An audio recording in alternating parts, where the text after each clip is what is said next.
గాంధీ భవన్ లో మంత్రి పొన్నం ప్రభాకర్ మాట్లాడుతున్నారు. లైవ్ లో చూద్దాం. నిరసనలు చెప్తా ఉన్నారు, డిమాండ్ చేస్తా ఉన్నారు. ముఖ్యమంత్రి గారు కూడా స్వయంగా కలిసినారు. మేము కూడా అనుప్రియ పటేల్ గారిని కలిసి విజ్ఞాపన చేయడం జరిగింది. ఈరోజు ఒకటే అడుగుతా ఉన్నాం, ఎరువుల సరఫరాకు సంబంధించి ఎవరో అడిగే వరకు, రైతులు ఉద్యమించే వరకు ఎందుకు కేంద్రంలో ఉన్నటువంటి వాళ్ళు నిర్లక్ష్యానికి చేస్తా ఉన్నారు? ఈరోజు మేము అనుకుంటా ఉన్నాం, రైతులు క్షేత్రస్థాయిలో భారతీయ జనతా పార్టీ ఉద్దేశపూర్వకంగా రైతులను వేధిస్తూ ఉంది. కాంగ్రెస్ ప్రభుత్వంకు రైతులకు పేరు రావడంతో దాన్ని ఏ విధంగా డిస్టర్బ్ చేయాలని ఒక ప్లాన్ చేసుకుందా అనేటువంటి ఒక అనుమానాలు కలుగుతూ ఉన్నాయి.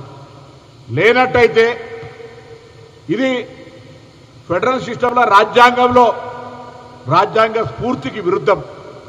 రాజ్యాంగ స్ఫూర్తి చెప్తా ఉంది, దేశము రాష్ట్రము కలిసి నిర్వహించాల్సిన పనులకు సంబంధించి ప్రజలకు ఇబ్బందులు లేకుండా చూసే బాధ్యత ఉంటుంది. కానీ ఇక్కడ పూర్తిగా ఈ ఫెడరల్ సిస్టంలో, ఈ ప్రజాస్వామిక వ్యవస్థలో రాజ్యాంగమైనటువంటి విధుల నిర్వహణ యొక్క కేటాయింపుల్లో ఎరువులు 100% కేంద్ర ప్రభుత్వం బాధ్యత.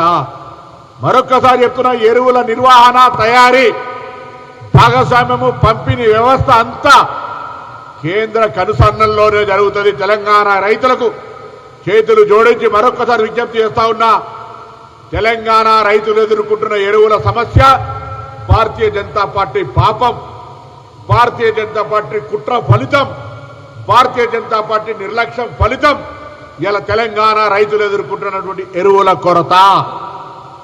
కాదంటే అసలు రామచంద్రరావు గారికి అయితే ఆ సోయి కూడా లేదు, రైతుల పట్ల అవగాహన కూడా లేదు, ఏం మాట్లాడుతాడో తెలియదు, పూర్తిగా కనీసం ఆలోచన కూడా లేదు. భారతీయ జనతా పార్టీ తెలంగాణ రాష్ట్ర శాఖ అధ్యక్షుడిగా రైతులు ఎదుర్కొంటున్న ఎరువుల కొరత మీద ఒక్కనాడన నీ పార్టీని డిమాండ్ చేసే బాధ్యత నీకు లేదా? రైతులు తెలంగాణ బిడ్డలైతే మాత్రం రాజకీయాలకు వాళ్ళకి ఎవరు సంబంధమా?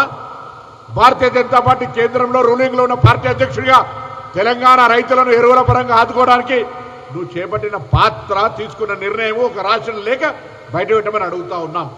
ఇది తెలంగాణ రైతులు గమనించాల్సిన అవసరం ఉంది. భారతీయ జనతా పార్టీ యొక్క ఆలోచన విధానం తెలంగాణ రైతులకు కష్టం ఏ విధంగా కలుగజేస్తుందో యావత్ తెలంగాణ రైతులు ఆలోచన చేయాలని సందర్భంగా విజ్ఞప్తి చేస్తా ఉన్నాం.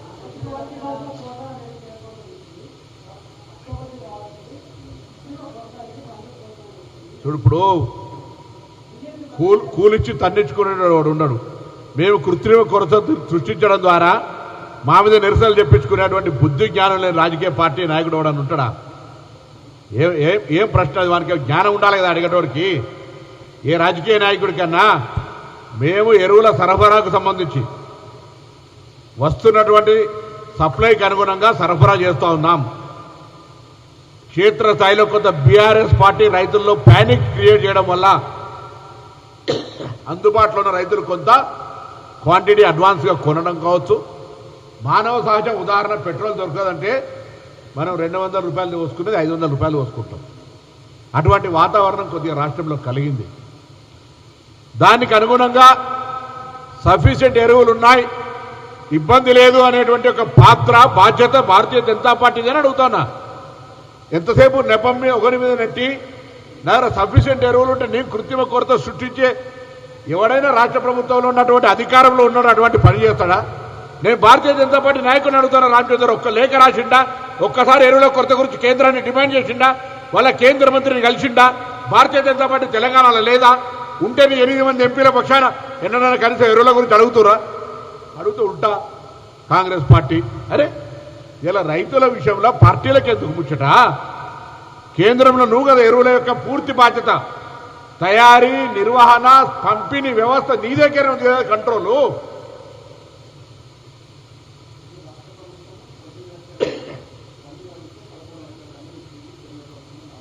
రమ్మని రామచంద్రరావుకు నేను చెప్పిగా, అందుకే రామచంద్రరావు ఆ వ్యవసాయం గురించి తెలియదు, ఆ రైతుల గురించి తెలియదు, ఆయనకు ఎంతసేపు రిజర్వేషన్లు